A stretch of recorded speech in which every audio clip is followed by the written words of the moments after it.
In the Loop, directed by Armando Iannucci, is a political comedy film about Middle East-related foreign policy in the UK and the US, and is a spin-off of a popular BBC TV series called The Thick of It.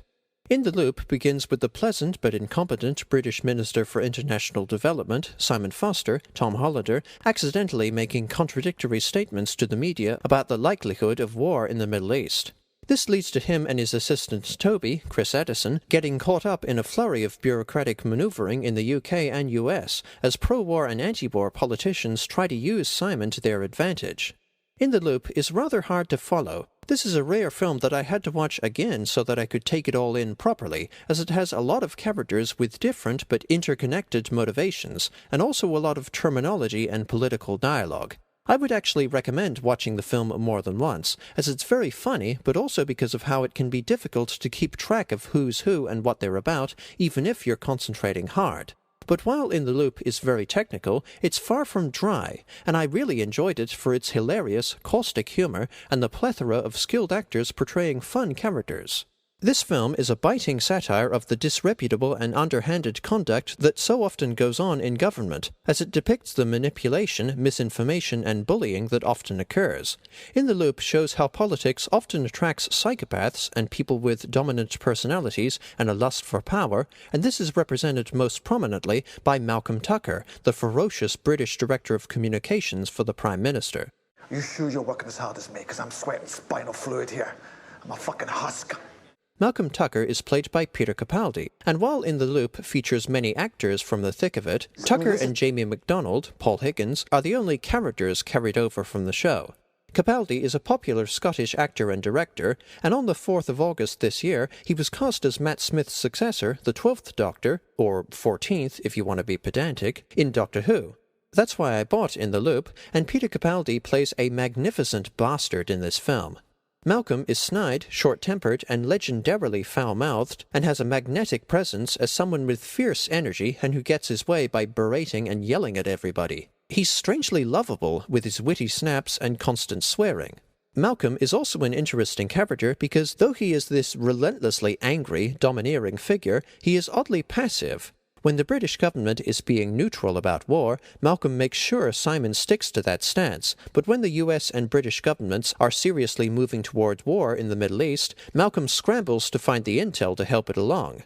In this film, there are high-ranking government officials who rely on sketchy info to support military intervention, and characters such as General Miller, James Gandolfini, U.S. Assistant Secretary of State for Diplomacy Karen Clark, Mimi Kennedy, and ultimately Simon himself, who decide to resign to protest these movements toward war, which leaves their respective assistants hanging without jobs. But Malcolm Tucker, as the British government's spin doctor, exemplifies perhaps more than any other character in this film how politics often works through runaway public opinion and the chaotic, uncoordinated actions of others.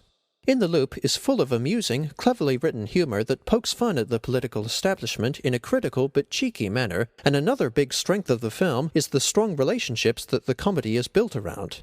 I love how Toby is initially using Simon to advance his own career, but it gradually becomes clear from their relaxed, mutually dependent attitude that they do like each other and form a kind of adorably pathetic duo. General Miller and Karen Clark have a very respectful friendship that refreshingly presents them as total equals, despite different genders, ranks, and fields, and even with his slightly childish demeanor, Miller is a very noble and mature depiction of a soldier, as he understands the severity of war from experience and knows that you shouldn't wage war unless it is absolutely necessary. Karen and her assistant Liza Weld, Anna Chalumsky, are also amusing together, as Liza is a hard-working partner who still tires of her boss's obsessive and impulsive nature. Judy Malloy, Gina McKee, rounds out the main cast as someone who gets exasperated with the political craziness around her, but emanates a cool, collected aura of being above it all. And, on a side note, Gina McKee is gorgeous. The adversarial relationships are fun too. Malcolm barges through the proceedings and pisses everybody off, but he and Karen both butt heads with U.S. Assistant Secretary for Foreign Policy Linton Barwick, David Rash. Linton is like a mirror universe counterpart of Malcolm. They are both angry psychopaths, but Linton disapproves of swearing, and instead expresses insults or his narcissistic self-regard with more subdued, disaffected, and condescending remarks.